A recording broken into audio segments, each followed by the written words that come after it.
Hi everybody, we are Mike and Brenda Baker. Have you ever had a situation where you've had an extended family member, a friend, a church member, make you feel judged or whatever? Well, that's what we're going to talk about on this video.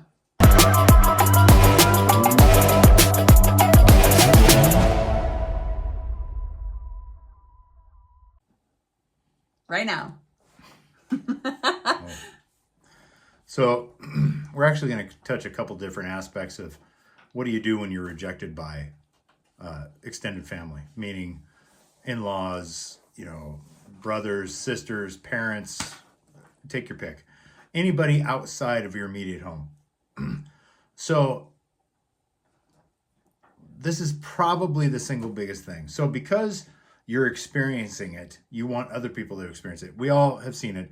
That we've all had that friend, and I have been that friend where you get divorced and that's all you talk about.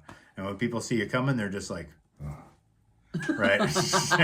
They're like, don't see me. In fact, side note, my kids used to just yell out loud when we were in public, hey, Dad, look at so-and-so. And I'd be like, shh. And they'd be like, well, why? I said, because not everybody wants to be seen when they're out. And they would say, well, why doesn't such and such want to see us? And I said, I'm not talking about such and such. Okay? So, yeah, I get it. I mean, but everybody has that friend. And, and it's understandable. You're venting. You're upset at that particular point. But the problem is you, to a degree, expect other people to understand your choices, while at the same time looking for approval. We'll come back to approval. But right now, it's none of your business what other people think. It just isn't. And, expecting everybody to understand, only you see it as maybe creating boundaries, when in truth, you're setting boundaries, but they're not healthy boundaries. You're saying that if you love me, if you care about me, you'll understand this. And that's a problem. Yeah, and really, people want to be there for you when you're going through a divorce, when you're going through, any rough thing that we can go through as humans. We all need to talk about it when we're going through something. Mm-hmm. And I would say that generally people do want to hear, and they want to help when they can. The issue comes specifically with divorce, and I'll also say deployments. Yep. Is people get stuck on it really, really easily. You can't. You've got to move forward. Yeah. You've got to keep showing your kids and showing up for them and moving forward, when you can. And that is one of the reasons that pretty soon here we're going to be opening our blended family group, and we're going to be able to kind of help you through some of these things, where you're able to get it out, because like Mike always says, it's better out than in.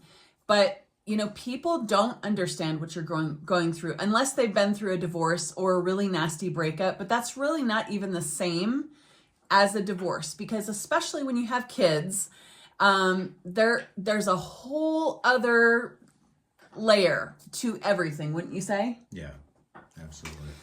So you can't expect people that haven't been through this to understand exactly how tough the process is. The court systems are not in your favor. They're I'm not even gonna go there. Yeah, so that leads us into number 2. And it has to do with not taking unqualified advice from anybody, including extended family, that has not rowed your boat. Okay, so there's going to be people, maybe grandma and grandpa, maybe mom and dad, maybe the neighbor across the street. They all want to tell you something because they want to help you, but it's annoying. And you're like, it's just like when people with no kids tell you how to raise your kids. It's like, you're not qualified. Only take advice from people who are qualified. Quit listening to people who are not qualified. And I would say when it comes to books, and when it comes to counselors, and when it comes to psychologists, don't take any advice from someone who has not lived it, because they do not understand. Now, you can't understand how hard it is to deal with, say, CPS, if you've never been there, all right? you can't understand how hard it is to be in contempt of court for something. Like, there are so many layers to divorce and blended families, okay? So what I'm not saying is you can't listen to any advice from people who haven't been exactly where you're at. No, I'm not saying that. But what I am saying is only talk to people that, have a blended marriage that you want, and are successful.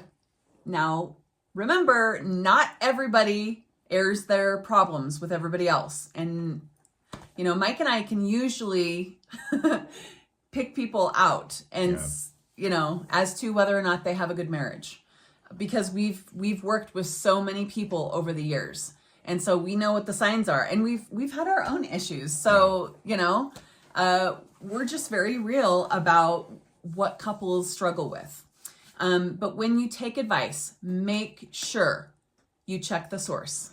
Make sure they have the type of marriage that you want. Now, you don't know us really, and we're actually going to start sharing more of our life.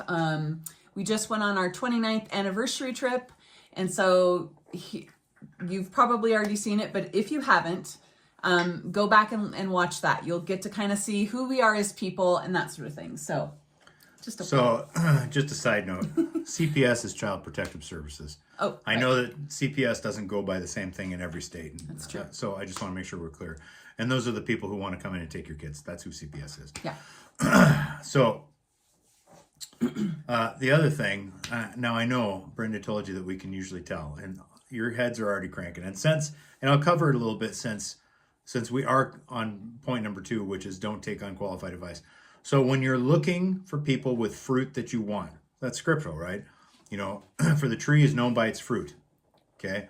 So you're looking at other couples, other blended families, and you're saying, what do they do? Now that doesn't mean you can't look at non-blended families if you're looking, say, at what they do with one child, or you're looking at what they do as a couple. I mean, you do have to kind of pie that piece out. Okay, I can grab that piece, because remember, families are families regardless of whether they're blended or regular. But it doesn't change the fact that as a whole, blended have more baggage. So you want to be very careful what you're taking there. So what are some of the tells? Okay, when you see a couple together, if you're looking to garner some edification, some info from maybe elders in your church or things like that, and you're watching them with their wives, and you're watching other couples in the church that seem like they're solid, do they sit together? When they sit together, do they sit closely together, or do they lean apart? Okay.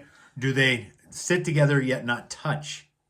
All right. Do they always make sure to put a kid between them? Now, let me say something to those of you who are already like, that's the only way we can control our kids, Mike. That's ridiculous. We couldn't do it. No.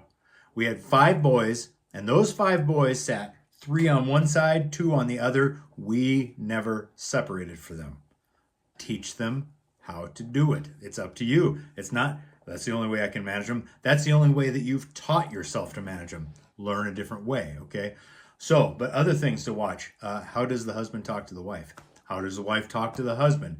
Is it condescending? Is it not condescending? Is it always uplifting? Is it not always uplifting? Does she treat him like a child? These are like tells in a poker game, okay? If you really watch, that couple will tell you exactly who they are, okay? And then you can know, I see some things there that are somewhat red flags. I think I'll go over here and check this other couple out. And then others are going to be like, those two have it going, and I need to know what it is they're doing. So, but that brings us into our third, which is quit looking for approval, which probably sounds very similar to quit expecting everybody to understand. It's not. Mm-hmm. You expecting everybody to understand is something you're imprinting on them. Seeking their constant approval is something you're expecting from them. Okay? You don't need anybody's approval. All right? Divorce is messy. Blended families are messy. It's your mess. Quit expecting everybody around you to understand it and to give you their approval for it. It is what it is. Brenda and I have talked about it a million times. I feel sorry for my sons to a degree. Why? Because if I hadn't made the choice in a spouse that I made with my first spouse, we wouldn't have had a lot of the issues we had. Okay. And so that's my cross to bear because it's messy. Okay. At some point, maybe I'll forgive myself for that. But you guys, you men especially, I'll know what I'm talking about. There are those things we carry with us. But I don't need somebody else's approval. I need God's approval. And in a manner of speaking, I need my wife's approval as well. Not approval in the sense of, hey, can I go out with the guys kind of approval? That is not how we roll here. No. Okay. Nor is it how we roll the other direction for that matter. I'm talking about the approval of I've got your back. I've got your back approval. The approval that matters, not the approval that doesn't matter. Right. And, you know, when it comes to approval, we're telling you this now, especially you that are younger. One of the things that we have seen a lot of people struggle with, and I have personally struggled with over the years, is this part of wanting people to approve of what you're doing, especially if you're in a church. For some reason, it seems like there's more of a standard, if you will, in a church. Now, I want to remind all of you that if you are a churchgoer and you're going into a church, you've just recently got divorced, remember, the church is a hospital. It's not, you know, not everybody has all of the things in their life figured out. Not everybody is, you know, sin-free in all of the areas of their life. There's still a work in progress. Still healing. Right. And so you really have to go into a church with the idea of, I'm going to, if it's been a while since you've been at church, you're going to establish a better relationship with God and have encouragement from other people. My nails look terrible. Oh, well. Think of it that way. Don't think of it like these people are all Christians. They're all this, they're all that. Some of the most nasty, terrible things and people have been in churches in our situation. That's just how it's going to be sometimes. And, you're going to make your own mistakes, right? And so just understand that although, people have been baptized and they're covered by the blood of Christ, that doesn't necessarily mean that the rest of their body has caught up with that. And you really have to keep that in mind.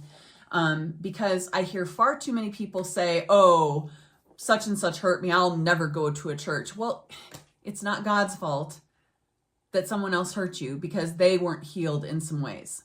And so seeking other people's approval is really something that you need to work on yourself about, because it's really, you're seeing the lack in things, not, our puppy got out of his pillow. That's what Mike's looking at. So, so really that's where you really have to kind of see things. So anyways, anything else? You're distracted on that, aren't you? I don't know if it's true or not. All right. So with that, we are going to let you go. We thank you so very much for being here today, and we'll see you again in the next one. Bye.